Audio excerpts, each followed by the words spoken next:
कहानी की शुरुआत में हालात पूरी तरह बदल चुके थे। अब बदला लेने की बारी उस खतरनाक राक्षस की थी। विक्टर उसे मारने में नाकाम रहा और राक्षस ने खुद को उसका मालिक घोषित कर दिया। अपनी ऐसी बेइज्जती और लाचारी विक्टर से बर्दाश्त नहीं हो रही थी। वो अपने जख्मी शरीर को घसीटते हुए बर्फीले मैदान में उसका पीछा करने लगा। विक्टर अपने ही बनाए हुए राक्षस के जाल में बुरी तरह फंस चुका था। आखिरकार बर्फ के रेगिस्तान में दोनों के बीच आखिरी जंग शुरू हो गई। राक्षस ने कहा कि तुम सिर्फ दर्द की भाषा ही समझते हो। विक्टर की हालत खराब थी। तभी राक्षस ने एक बम निकालकर अपनी मौत की इच्छा जताई। उसने विक्टर को वो बम जलाने के लिए मजबूर कर दिया। राक्षस ने धमकी दी, अगर वो नहीं मरा तो वापस जरूर आएगा। मौत का मंजर अब बिल्कुल उनके सामने खड़ा था। मजबूरी में विक्टर ने उस बम में आग लगा दी और वहां से हट गया। राक्षस उस जलते हुए बम को किसी फूल की तरह पकड़े हुए मुक्ति का इंतजार कर रहा था, लेकिन जोरदार धमाके के बाद भी वो राक्षस पूरी तरह जिंदा बच गए। आग से जले हुए उसके घाव बहुत तेजी से अपने आप भर रहे थे। उसका दिल अभी भी धड़क रहा था, मगर अंदर का अकेलापन उसे खाए जा रहा था।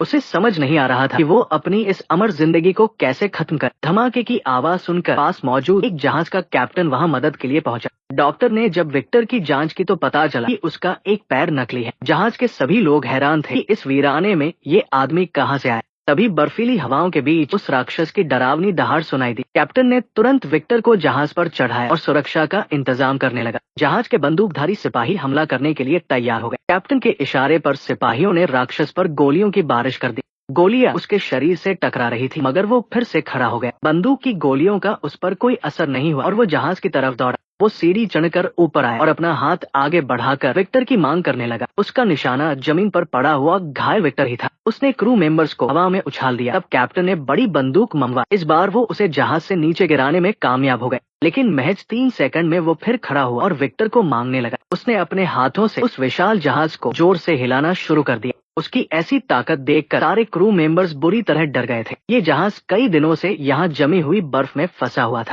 राक्षस ने बर्फ तोड़ दी तो कैप्टन ने भी बर्फ पर गोली चला दी। बर्फ में दरार पड़ते ही वो राक्षस ठंडे पानी के अंदर गिर गया। विक्टर ने होश में आते ही बताया कि वो राक्षस अमर है और कभी नहीं मरता। वो उसे लेने के लिए वापस जरूर आएगा और कोई उसे रोक नहीं पाएगा। तभी कैप्टन को दरवाजे के बाहर से किसी के आने की आहट सुनाई दी। जैसे ही उसने दरवाजा खोला तो वो राक्षस केबिन के अंदर आ गया। कैप्टन डर के मारे पीछे हट गया। विक्टर ने अपने बनाए राक्षस से कैप्टन को न मारने की भीख मांगी। पहली बार विक्टर अपने ही दुश्मन के सामने गिड़गिड़ा रहा था।